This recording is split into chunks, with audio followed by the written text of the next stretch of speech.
আচ্ছা, কেউ যদি আমাকে বলে যে a square into a to the power 4 এটা মানে কত, তো অনেকেই কনফিউশনে পড়ে যায়। যারা ছোটরা আছো তোমরা অনেকেই কনফিউশনে পড়ে যাও, এটা আসলে কি a এর 2 এর সাথে আসলে 4 গুণ হবে নাকি যোগ হবে। আচ্ছা, আগে তোমাদেরকে আমি একটু বুঝাই বলি। বলো দেখি a স্কয়ার মানে কি, কয়টা a গুণন আকারে থাকে? a স্কয়ার মানে দুইটা a গুণন আকারে থাকে। যেমন তোমরা সবাই জানো, যদি আমি 5 স্কয়ার দেই তাহলে 5 ইনটু 5 মানে 25 বসাবা। তো একই ভাবে করে a স্কয়ার মানে কি, তার মানে এই দুইটা a গুণ আকারে আছে, এটা বুঝতে কারো কোনো সমস্যা নাই। আচ্ছা, এইখানে মাঝখানে একটা গুণন চিহ্ন আছে, এই গুণন চিহ্নটা এখানে দিলাম। a টু দি পাওয়ার 4 মানে কয়টা a গুণ আকারে আছে বলো তো? চারটা a গুণ আকারে আছে। a টু দি পাওয়ার 4 মানে 1 2 3 4, চারটা a গুণ আকারে আছে। তো দেখো a স্কয়ার মানে দুইটা a গুণ আকারে আছে, a টু দি পাওয়ার 4 মানে চারটা a গুণ আকারে আছে, আর মাঝখানে যে গুণন চিহ্নটা আছে এই গুণন চিহ্ন হচ্ছে এই গুণন চিহ্ন। তাহলে বলো সবগুলো মিলে তোমার আসলে কয়টা এ থাকলো বলো তো? 6টা এ থাকলো। তার মানে 6টা এ যদি আসে, 6টা এ যদি গুণ আকারে আসে, তার মানে কি a টু দি পাওয়ার 6 লেখা যায়। 6টা এ গুণ আকারে লিখলে, আমি যদি গুণ আকারে থাকে তাহলে সেটাকে আমরা a টু দি পাওয়ার 6 লিখতে পারি। এইখান থেকে তুমি একটা সিদ্ধান্ত নিতে পারো। দেখো এখান থেকে কি সিদ্ধান্ত নিতে পারো, সেটা হচ্ছে এইখানে বেজে a আছে, এখানেও বেজে a আছে, এবং এই অ্যানসারটা যে আছে এই অ্যানসারের মধ্যে বেজে a আছে, ভিত্তি হচ্ছে a। কিন্তু a এর উপরে এখানে 2 আছে, এখানে 4 আছে, এখানে 6 আসছে। তার মানে কি 2 আর 4 তো প্লাস করেই 6 হয়, তাই না? তার মানে যদি এরকম ভাবে করে গুণ আকারে থাকে তাহলে পাওয়ারে পাওয়ারে যোগ হবে। এটা আমরা সিদ্ধান্ত নিতে পারি।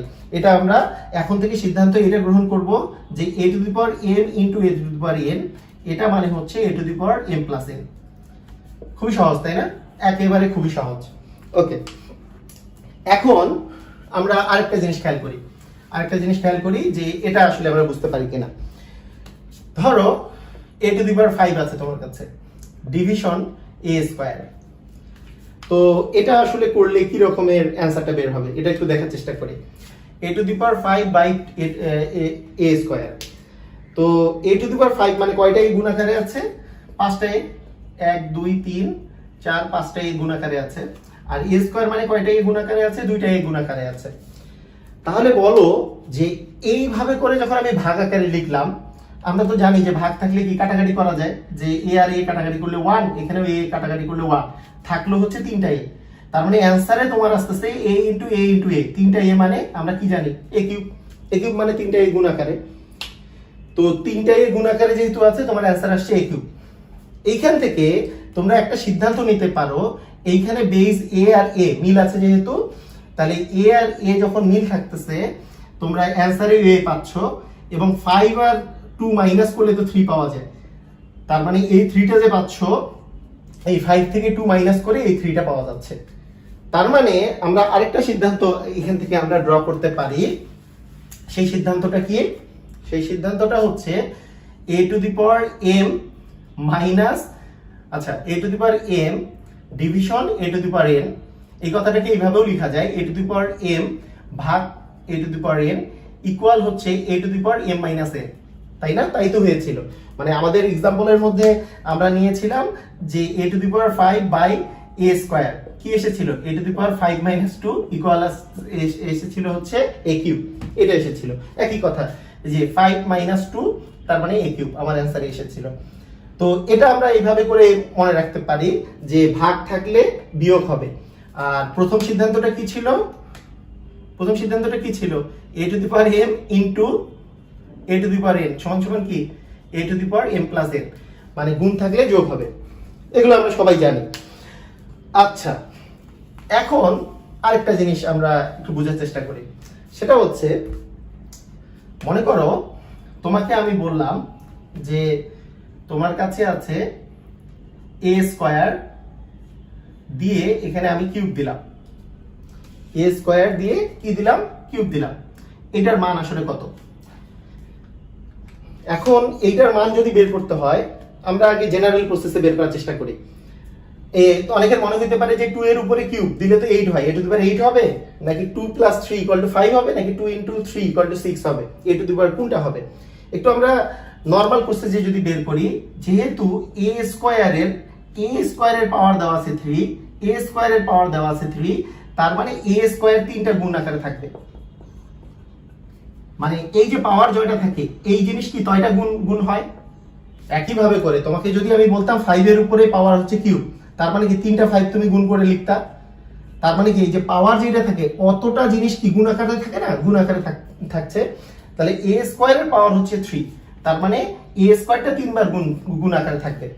আচ্ছা, a স্কয়ার 3বার যদি গুণ আকারে থাকে, আমি কি বলেছিলাম গুণ থাকলে কি হয়, একই বেজের জন্য গুণ থাকলে প্লাস হয়ে যায়, পাওয়ারগুলো প্লাস হয়ে যায়। তার মানে 2 + 2 + 2, তার মানে a⁶। তার মানে আসলে কি হচ্ছে দেখো দেখি, যদি এরকম পাওয়ার থাকে a স্কয়ারের পাওয়ার থাকে, তাকে আবার ব্র্যাকেট দিয়ে আরেকটা পাওয়ার দেওয়া হয়, তাহলে পাওয়ারে পাওয়ারে গুণ হয়। তাহলে পাওয়ারে পাওয়ারে কি হয় বলো তো, গুণ হয়। এটা মনে রাখবো, মানে এই যে 2 আর 3 গুণ করলে যে 6 আসতেছে, আলটিমেটলি এই 6টা কিন্তু এখানে আসছে। তার মানে পাওয়ারে পাওয়ারে তুমি গুণ করে দিবা। তাহলে আমি এইখান থেকে একটা সিদ্ধান্ত লিখতে পারি, আমরা সূত্রে যে সিদ্ধান্তগুলো লিখছি, a⁴ two the power n, এটা যদি লিখি তার মানে a⁴ m × n বা a⁴mn তুমি লিখতে পারো। তো এই জিনিসগুলো অ্যাপ্লাই করে অনেক সময় অনেক অঙ্ক তোমাদেরকে করতে হয়। ধরো আমি তোমাকে একটা অঙ্ক বানাই দিচ্ছি। ধরো তোমার দেয়া আছে যে 4 two the power x into হচ্ছে 16 ইকুয়াল হচ্ছে 8, এরকম। এখান থেকে তোমাকে x এর ভ্যালু বের করতে হবে। একটা অঙ্ক করাই দিচ্ছি, তুমি দেখো তোমরা সবাই পারবা। অঙ্ক দেখে ভয় পেয়ে যাবা, অনেকে ভয় পেয়ে যাও, অঙ্ক দেখে ভয় পাওয়া যাবে না। আমি যা যা জিনিস জানি সেগুলো একটু অ্যাপ্লাই করার চেষ্টা করি। আচ্ছা দেখো, ব্যাপারটা হচ্ছে এরকম যে 4 two the power x into 16 is equals to হচ্ছে 8 দেওয়া আছে, x এর ভ্যালু বের করতে হবে। তো তোমরা একটু খেয়াল করো, এইখানে যে 4 আছে, এই 4টাকে আমি 2 এর বেসিসে আমি যদি চিন্তা করি, তাহলে 2 এর উপর square to the power x লেখা যায়। সবগুলোকে 2 এর আন্ডারে আমি নিয়ে আসতে চাই। তো এই 16 যে গুণ আকারে আছে, বলো তো গুণ আকারে থাকলে অপোজিট দিকে গেলে কি ভাগ হয়ে যাবে। তাহলে 8/16, 8/16 মানে তো হচ্ছে আচ্ছা তোমরা আগে বলো যে 8/16 টা এই পাশে করবো। আগে বলো যে 2 এর উপর square to the power x আছে, তাহলে এই 2 আর এই x কি হবে, গুণ হবে। তাহলে 2 two the power twice x হয়ে যাবে, 2 two the power twice x। আচ্ছা, আর এদিকে কি হচ্ছে, এদিকে থাকছে হচ্ছে হাফ। 8 কে 8 আর 16 কাটাকাটি করলে নিচে 2 আসে, তার মানে হাফ থাকছে। আচ্ছা, এই হাফটাকে কি আকারে লেখা যায় সেটা একটু দেখো। এখানে তো তুমি পাচ্ছ 2 two the power twice x, এই হাফকে তুমি লিখতে পারো 2 টু দি পাওয়ার -1। তোমরা এই কনসেপ্ট তো সবাই জানো, a টু দি পাওয়ার -1 মানে হচ্ছে 1/a, a টু দি পাওয়ার -1 মানে 1/a। এটা কিন্তু একেবারে সবারই জানতে হবে। মনে করো তোমাকে যদি কোনো সময় দেওয়া থাকে 5 টু দি পাওয়ার -1, মানে মনে করবা 1/5। আচ্ছা, 5 টু দি পাওয়ার যদি -2 দেওয়া থাকে তাহলে কি মনে করবা বলো তো? হ্যাঁ, সব সময় মাইনাস থাকলেই 1/, থাকবে, তারপর -2 উঠে গেল, 5 স্কয়ার মানে 1/25। তাহলে এই কয়েকটা জিনিস কিন্তু মনে রাখো, a টু দি পাওয়ার -1 মানে 1/a, জাস্ট 1/a। আচ্ছা, তার মানে 5 টু দি পাওয়ার -1 মানে 1/5, কিন্তু 5 টু দি পাওয়ার -2 যদি দেওয়া থাকে, তার মানে এই মাইনাসটার জন্য 1/, হবে, আর 5 স্কয়ারটা নিচে আসবে মানে 1/25। আচ্ছা, আমি যদি বলি 2 টু দি পাওয়ার -3, তাহলে কত হবে? তার মানে 1/2 কিউব মানে তো হচ্ছে 8, 1/2 কিউব, তার মানে হচ্ছে 1/8 হবে आंसर। মানে মাইনাসের জন্য আসবে 1/, আর 2 কিউব যে আছে 2 কিউবটা নিচে বসাবা। 2 কিউব মানে হচ্ছে 2 ইনটু 3টা 2 গুণ করলে কি আসে, 2 ইনটু 2 ইনটু 2, 2 দুগুণে 4, 4 দুগুণে হচ্ছে 8। আচ্ছা, তো এখানে আমরা বুঝতে পারলাম যে হাফকে আমরা 2 টু দি পাওয়ার -1 আকারে লিখতে পারি। কেন লিখতে পারি? এই যে দেখো কেন লিখতে পারি। এই যে 2 টু দি পাওয়ার মানে কেন লিখলাম আর কি, কেন লিখলাম, কারণ হচ্ছে এইখানে বেসটা 2, এখানেও বেস 2, এই বেস আর এই বেস মিলে গেছে, তার মানে এইটা বেস আর এইটা বেস মিলে গেছে। তাহলে দুই পাশে ইকুয়াল, এইটা ইকুয়াল এইটা বলতেছি আমরা, যার বেস দুইটা সমান। বেস দুইটা সমান হইলে মাথা দুটোও সমান হইতে হবে। তার মানে এখানে মাথা কি বলো তো, মানে twice x is equals to হবে -1। এই কথাটা কি বুঝতে পারলা? দেখো আমি বললাম যে এই পাশে বাম পাশেরটা ইকুয়াল ডান পাশেরটা, এখানে তো ইকুয়াল চিহ্ন দেওয়া আছে, বাম পাশেরটা এবং ডান পাশেরটা ইকুয়াল।